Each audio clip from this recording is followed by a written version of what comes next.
Beijo, amiga, também. Bom, a gente começa o Ronda com uma pergunta. Até quando crianças serão alvos da fúria e da brutalidade de adultos covardes? A história capixaba é marcada por diversos crimes revoltantes. Casos em que os pequenos foram vítimas de pessoas que deveriam dar amor, cuidado e carinho. O assassinato dos irmãos Joaquim e Cauã em Linhares é mais um triste exemplo.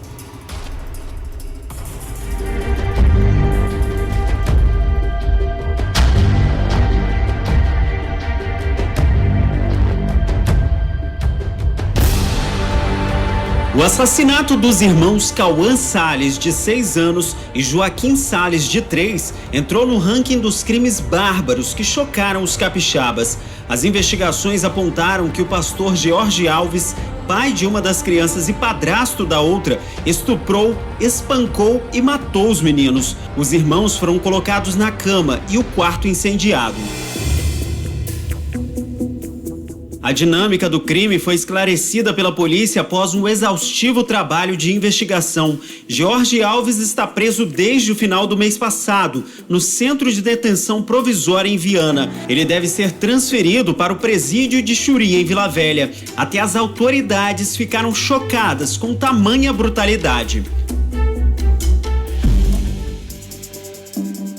Outubro de 2017, a menina Tainá Andressa de Jesus, de 12 anos, desaparece. Ela tinha ido até uma mercearia perto de casa e não voltou mais. A mãe da menina, Clemilda de Jesus, relatou o sumiço à polícia, mas também resolveu procurar a filha por conta própria. Dias depois, encontrou imagens da filha entrando no carro de Ademir Lúcio Ferreira, de 55 anos. Tainá foi levada por ele para um matagal, onde foi estuprada e morta. O criminoso foi preso no Rio Grande do Sul, para onde havia fugido.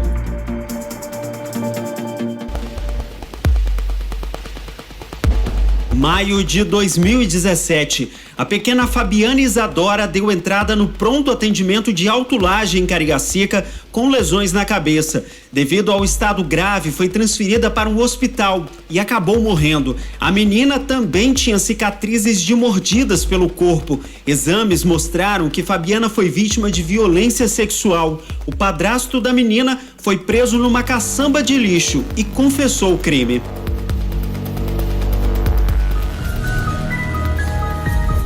Abril de 2010, o pedreiro Wilson da Conceição Barbosa, de 37 anos, arremessou as duas filhas de uma ponte em Nova Almeida, na Serra. Luciene da Conceição Barbosa, de 4 anos, e Luciana Barbosa, de apenas 2, foram jogadas no rio de uma altura de 10 metros. Com a força da correnteza, as crianças foram arrastadas. A mãe ficou desesperada ao saber do crime. Estava separada do suspeito e tinha uma medida protetiva contra ele. Wilson foi detido horas depois. Estava bastante machucado porque foi agredido pela população.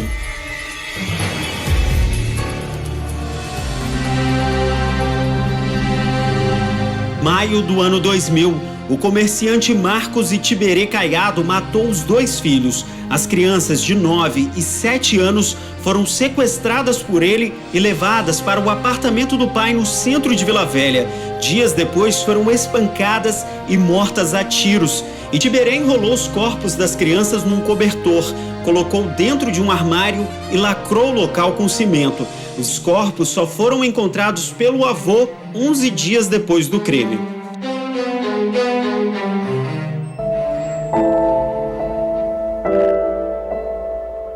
Quando o assunto é violência contra crianças, um dos casos mais emblemáticos da história capixaba é o da menina Araceli Cabreira, que aconteceu há 45 anos. Araceli foi raptada, drogada, estuprada, morta e carbonizada. O corpo foi deixado desfigurado e em estado avançado de decomposição perto de uma mata, nas imediações do atual Hospital Infantil em Vitória.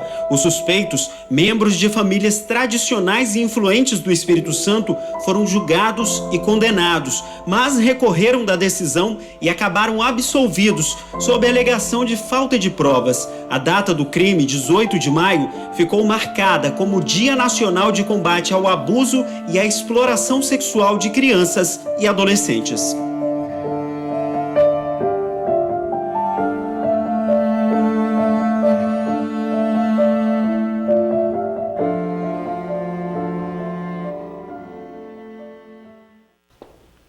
Deus, gente, é muita tristeza, né? É revoltante mesmo, porque a gente que é cidadão de bem faz de tudo para cuidar desses anjinhos. Aí vem pessoas que, sei lá o que dá na cabeça, faz essa monstruosidade aqui. A lei, de repente, poderia ser até mais rígida, porque a criança, ela é indefesa, ela é ingênua, ela acredita, né? Como que um menino de 3 anos vai adivinhar que o próprio pai vai praticar um ato tão monstruoso como que é esse, o caso lá de Linhares? Não dá para acreditar nisso, não dá. A gente fica triste, a gente se emociona sim, e tem que se revoltar e se emocionar ainda mais, cada dia mais. Sobre o caso do pastor, mesmo diante das provas encontradas pela polícia, a pastora Juliana Salles, mãe de Cauã e Joaquim, acredita na inocência do marido. A afirmação foi feita pelos advogados dela ao portal Tribuna Online. Amanhã, o casal deve prestar depoimento na CPI dos maus tratos no Ministério Público. Se condenado, George pode pegar mais de 120 anos de cadeia, mas só deve ficar preso 30 anos. Um advogado explica o motivo. Essas provas oculares ou testemunhais não existem. Do crime não existem, mas existe 24 perícias feitas na própria casa onde foram encontrados sangues e feitas nos corpos das crianças. A prova pericial é uma prova 99,99% real, correta e não tem como contestar. É dificílimo contestar uma prova pericial. O advogado de defesa vai ter uma dificuldade imensa. Qual a possibilidade do Georgeval cumprir uma pena máxima que no nosso país é de 30 anos? Ele está condenado a 60 na pena máxima, ele pode e deve ser condenado na pena máxima, então ele vai cumprir e poderia cumprir até mais de 30. Deveria, mas a lei não permite. O novo Código Penal que vem aí está aumentando de 30 para 40 a pena máxima. E tomara que aumente mesmo, né? Porque, como o advogado falou, a lei determina que a pessoa só pode ficar presa em regime fechado até 30 anos. Há entendimentos diferenciados aí, né? A pena máxima, nesse caso do pastor, somada, pode chegar até 126 anos pelos 2 crimes de homicídio, triplamente qualificado, e estupro de vulneráveis, os 2. Então, se ele fosse regredir, 2/5 da pena ele poderia passar para o semiaberto. E aí é uma diferença doutrinária, mas o que a lei fala é que a pessoa só pode ficar presa até 30 anos. Se for seguir esse entendimento, com 2/5 da pena, a gente fez um cálculo aqui, daria aproximadamente 12 anos. Ele já viria para a rua de novo, no semiaberto. Lógico que vai continuar respondendo pelo crime, mas já tem um benefício aí. Será que isso é justo? Será que a gente não tem que apertar mais essa lei?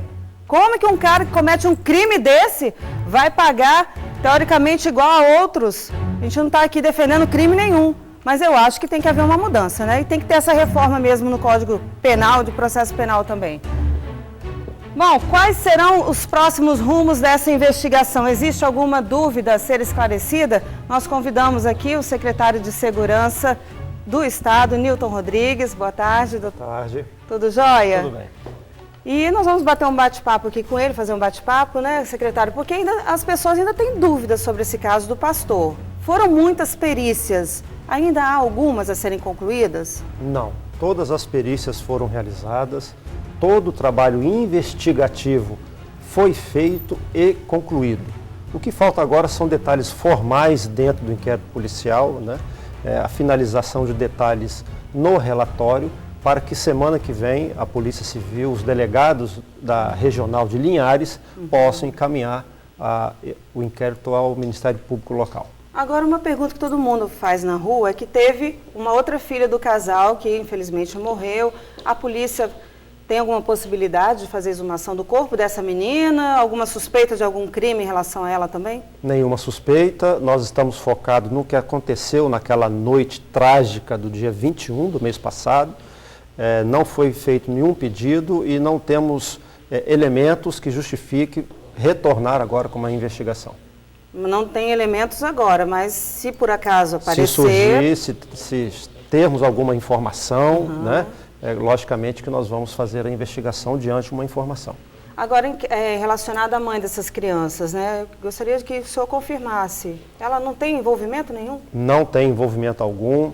As investigações, logicamente, fizeram todos os levantamentos, monitoramentos e chegou-se à conclusão que a mãe não tem participação alguma nesse episódio trágico. O senhor falou em questão da investigação, né, e tudo mais. Importante destacar aqui também o trabalho da perícia, né? Porque no direito penal tem que ser bem exato, não é, secretário?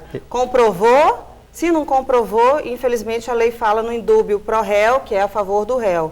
E a perícia aí foi fantástica. Fantástica, fundamental.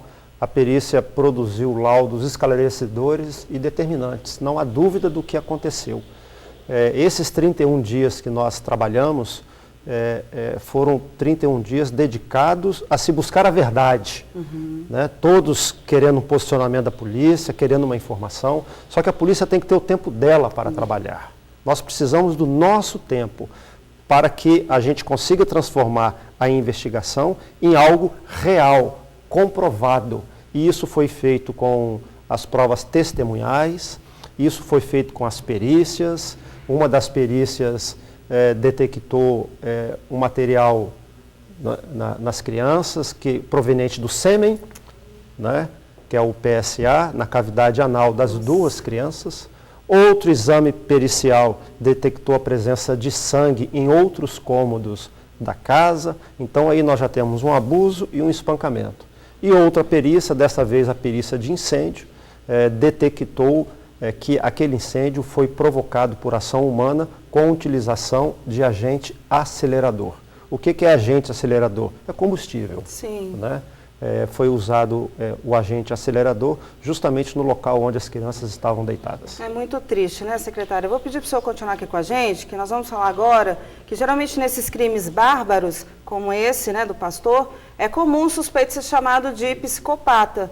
Mas aí como é que funciona a ação desse psicopata? A gente ouviu um especialista, o senhor pode acompanhar com a gente agora? Com certeza. Rodou.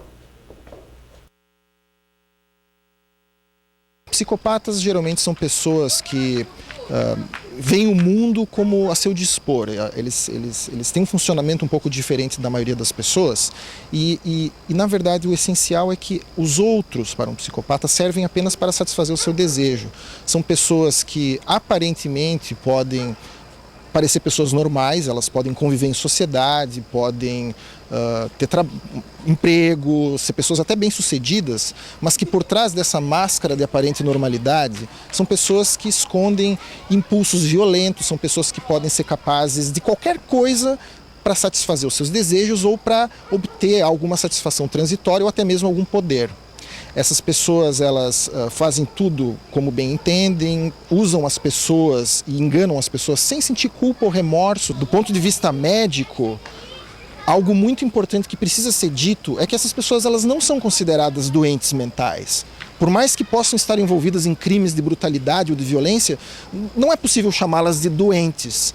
São pessoas que têm certas características de personalidade, elas são assim. Não se trata de um problema de saúde que pode ser tratado, ou não se trata de uma característica que aconteceu ao longo da vida. É algo que é delas, é uma característica das pessoas e que acaba muitas vezes causando esse dano à sociedade. Aí, secretário, uma parte interessante que ele frisou, especialista, que o psicopata não é considerado doença.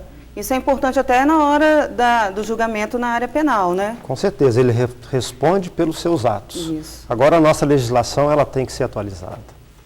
A nossa legislação ela é frouxa. Esse indivíduo ele vai ser beneficiado com a progressão de regime. Se ele for condenado a 30 anos, com 12 anos ele sai do regime fechado e vai para o regime semiaberto e vai dormir em casa. Ele é beneficiado pela redução da pena. Se ele ler um livro lá na cadeia, ele tem redução da pena. Se ele trabalhar, ele tem o benefício da redução da pena. Então isso tem que ser revisto. Ele não merece benefício algum. Ele merece cumprir a sua pena na integralidade. E é isso que os nossos deputados federais, os nossos senadores têm que mudar. Porque não é o juiz que muda a lei, não é a polícia que muda a lei, não é o promotor que muda a lei. Quem muda a lei é o deputado federal e o senador. Está na hora de acordar, colocar isso como uma agenda prioritária para o país, porque as pessoas estão sofrendo com essa fragilidade, essa frouxidão da nossa lei penal. E um cara como esse pode fazer outras vítimas, né? Tem o benefício da redução lá da pena, pode sair e fazer outra vítima. Aí vem a reincidência. É o que a gente sofre hoje, com esse monte de criminosos, agressores da sociedade, que assaltam, que matam, que estupram, cumpre lá um pouco da sua pena e retorna para as ruas para cometer os mesmos crimes. É essa reincidência que nós sofremos tanto. É por isso que a polícia fala muito, estamos enxugando gelo. E estamos mesmo, porque a gente prende o mesmo criminoso 10 vezes. Então algo precisa ser feito, é lá na legislação. E aí fica um alerta para nós eleitores agora, já vem eleição aí, né, aprender a votar, porque como o secretário disse, quem muda é lá em Brasília, a lei penal. Esse assunto, secretário, está aqui, ó, no nosso Face, está todo mundo comentando, vou acompanhar aqui com o senhor um pouquinho, ó. Ó, Karina Medeiros está pedindo pena de morte. Senhor, pena de morte? Não, acho que não cabe mais na atualidade, né? Ele tem que cumprir a pena integralmente. Isso. Leia Souza Oliveira, pena de morte, mais uma. Ó. O mais assustador é a mãe acreditar na inocência do marido e não clamar por justiça. Gente, dona Clemilda, no caso da menina Tainá, ela clamou por justiça e a polícia investigou, né? A polícia também faz um trabalho fantástico. Excepcional. Né? Eu quero aproveitar e parabenizar os nossos policiais civis, delegados, investigadores, peritos criminais, os peritos de incêndio do Corpo de Bombeiros. Sim. Fizeram um trabalho brilhante, do mais alto nível possível, né? São referências no Brasil, a nossa perícia criminal é referência. Vamos fazer um investimento agora na perícia criminal da Polícia Civil de 35 milhões de reais. Nós estamos investindo 350 milhões na segurança pública como um todo.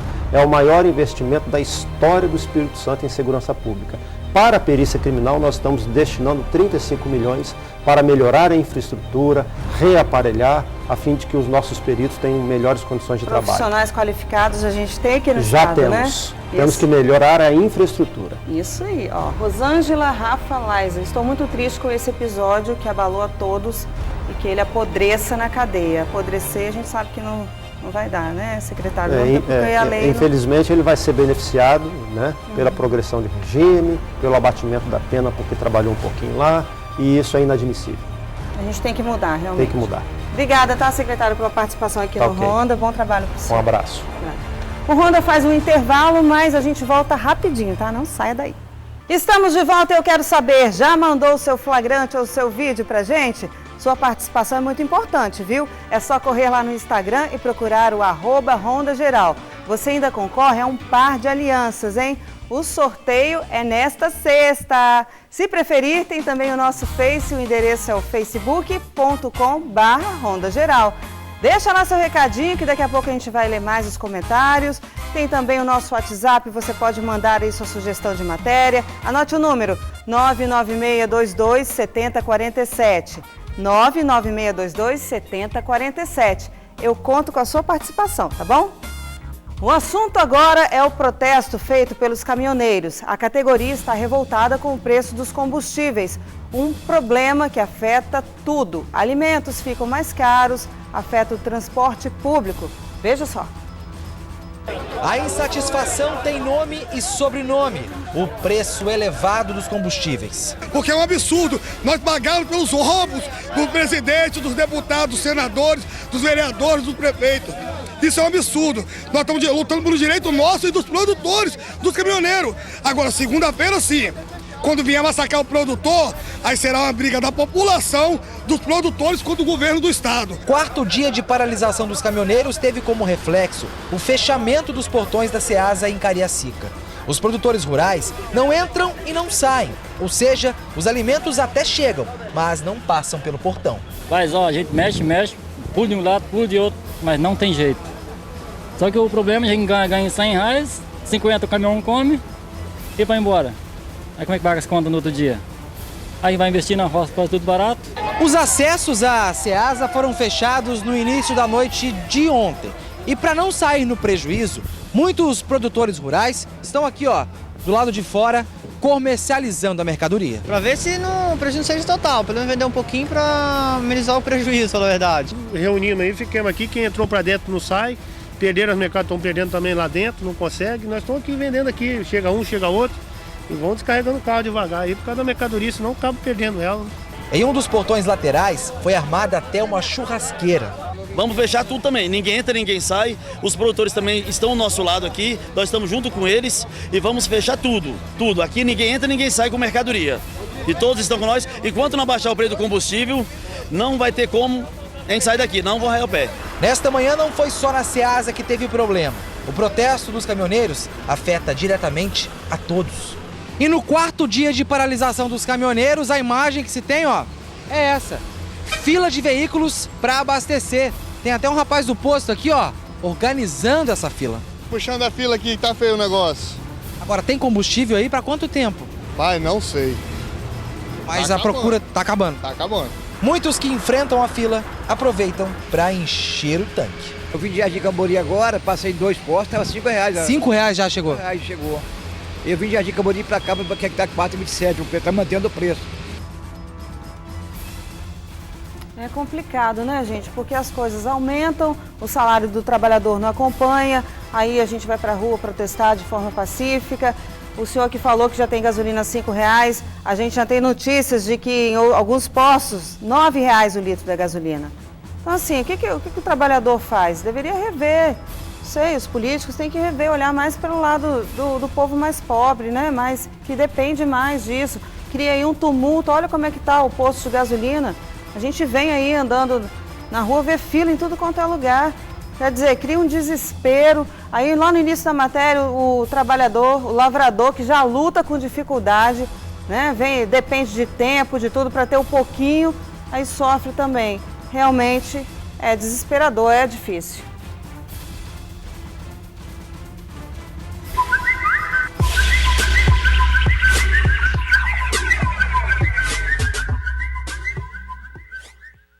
Rodou a vinheta, é hora da participação dos amigos do Ronda. Você vai ver agora uma cratera numa rua do bairro Santa Bárbara, em Cariacica. Os moradores contam que o problema já se arrasta há 1 ano. Olha o buraco aqui, cara, ó. Tá igual uma cova. Desce carro lá de cima todo dia, que é carro aqui. Sabe quanto tempo tem esse buraco aqui? Quase 1 ano. Ô, Juninho. Cadê você, meu brother? 2 anos atrás você veio aqui e falou que ia arrumar Santa Bárbara. Olha como é que tá a situação. Cada dia pior. Isso aqui tá largado, aqui é bagunça, ó o mato. Ó o matagal aí, ó. Que é cheio de rato aqui, rapaz, ó. Rapaz, vamos olhar mais pela comunidade aí, cara, ó. Bagunça. É isso aí, ó. Descaso aí, ó. Dos políticos aí, ó. A bagunça aí, ó. O próprio morador já pediu aí, né, prefeitura? Vamos olhar com carinho. Um cidadão trabalha, chega em casa e ainda se depara com uma rua dessa. Olha o tamanho do buraco, gente.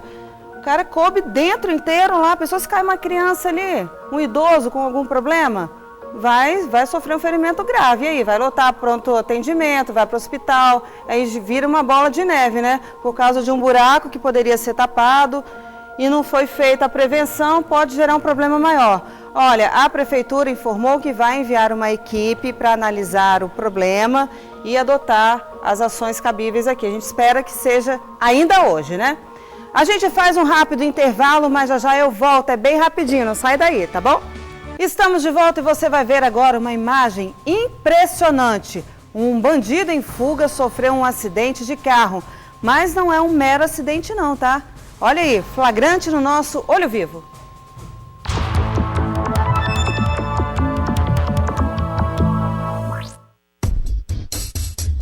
A rua estava tranquila, sem muito movimento. Quando, do nada, um acidente de carro. O veículo capota várias vezes e pedaços dele voam. Mas repare bem, não são só os pedaços do carro que voam. O motorista também é arremessado.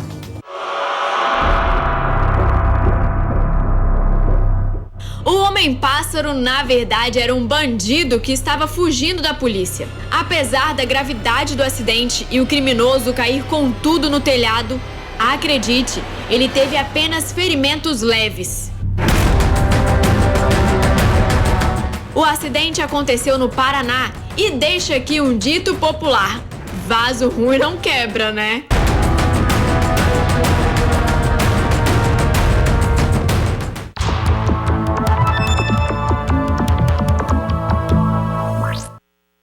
Caramba, impressionante mesmo, hein? A Carol acertou no ditado popular aí, vaso ruim não quebra. Não sei se vocês repararam aqui no final, ele ainda vem andando.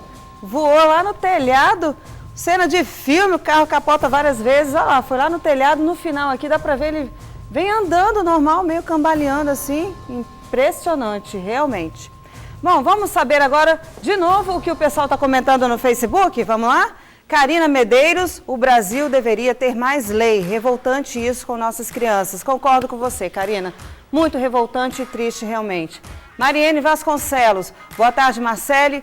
Esse demônio tem que morrer. É muito triste o que esse monstro fez com esses anjos. Talvez morrer fique até fácil para ele, né? Ele tem que pagar pelo que ele fez.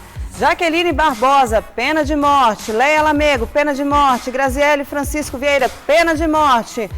Creuza Mourão, pena de... Deve ser morte também, é pouco para ele, né?